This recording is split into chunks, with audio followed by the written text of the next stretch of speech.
నమస్తే అండి. ఈరోజు 16, 17 శ్లోకాలు చెప్తున్నాను. 15వ అధ్యాయంలో.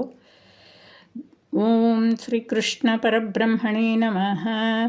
ఓం ద్వావిమౌ పురుషౌ లోకే క్షరశ్చాక్షర ఏవ చ క్షరः సర్వాణి భూతాని కూటస్థోక్షర ఉచ్యతే. ఈ భావము, ఈ జగత్తునందు క్షరుడు అక్షరుడు అని పురుషులు 2 విధములుగా కలరు.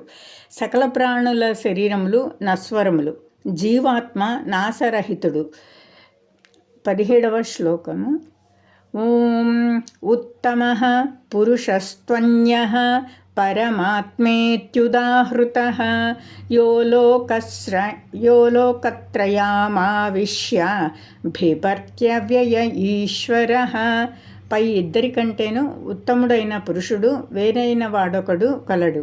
అతడే నాశరహితుడైన పరమేశ్వరుడు, పరమాత్మ. అతడు ముల్లోకముల యందును ప్రవేశించి అందరినీ భరించి పోషించుచున్నాడు.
ధన్యవాదాలండి.